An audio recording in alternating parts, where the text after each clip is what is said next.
In this video, I am going to show you what could be better than the Pomodoro Technique. Now, don't get me wrong, the Pomodoro Technique is pretty good. It simply is a 25-minute work session and then you take a 5-minute break. Repeat this 4 times and you deserve a 15 to 30-minute break. Pretty simple, pretty efficient, and very popular. Now, given all of this, what could be better than the Pomodoro Technique? Well, I stumbled across an article from the Muse. In this article, it was stated that the most productive workers worked for an average of 52 minutes and then took a 17-minute break. That is this technique, and it's called the 52-17 rule. If you ask me, it's very interesting because it has nothing to do with the 25-minute intervals of the Pomodoro Technique. Now, why would this be better than the Pomodoro Technique? The first thought is that the 52-minute session is going to allow you more time to get into that flow state. By the way, that flow state is simply when you're fully engaged, invested, and concentrated on what you're doing, and time flies like that. The other guess, which is mine,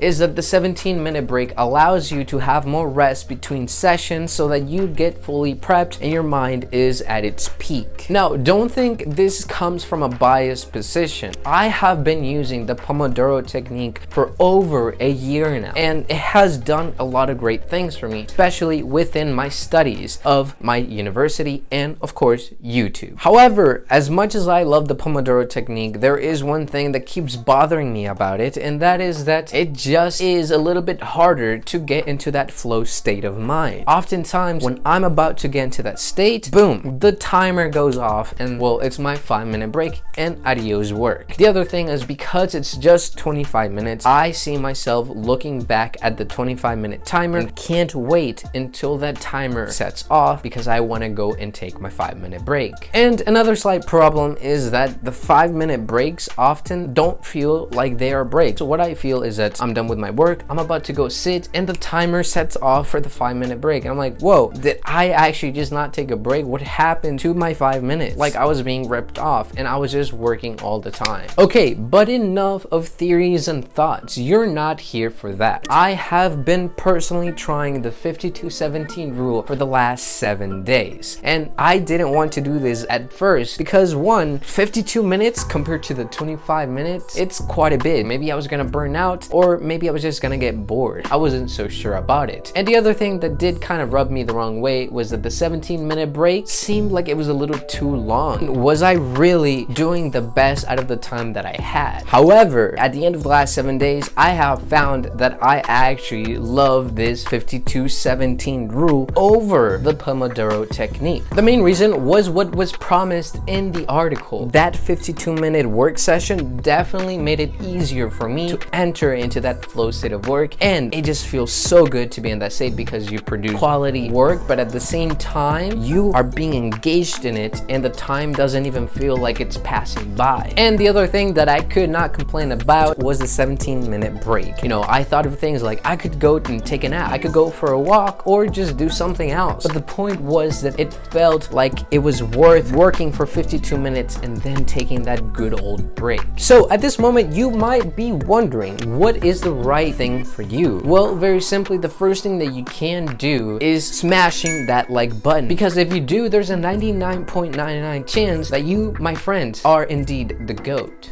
Okay, if you did that, I appreciate it, but let's go back. What this experiment showed me was that if you want to enter that flow state of mind, which I don't see why you don't, you should definitely use the 52-17 minute rule as much as possible. But if you are finding it hard to get to work, maybe it's a little bit of laziness, it's an off day, you have no motivation, whatever the reason, you are going to get a lot of results from using the Pomodoro Technique. Now, in terms of time, there are some downsides to each and one of them. The first thing with the 52-17 rule is that not every single work is compatible with it. And a good example is if you have a boss overseeing your work. Most of the bosses or employers are not going to be so fond of you taking a 17-minute break every 52 minutes. Now, don't get me wrong, if you have a cool boss, go right ahead and use it while you can. And a disadvantage from the Pomodoro Technique in terms of time is that not every work is very well fit to that 25-minute interval. For example, a meeting that's probably an hour long is not going to be very good using the Pomodoro technique. Oftentimes, it's going to run for over an hour and people are not going to stop and take a 5-minute break after 25 minutes. Most of the time, you're just going to have to suck it up. So the best option that I see is that, one, you try both of them. You need to see which one works for you the best. Is it the 52 minutes or the 25 minutes from the Pomodoro? You have to make that decision. But after you make that decision, I do want you to consider this, a balance between the two. What I suggest is that you actually use a mixture of both. When you're starting to work, use the Pomodoro technique to build some momentum. But after you take your 5-minute break,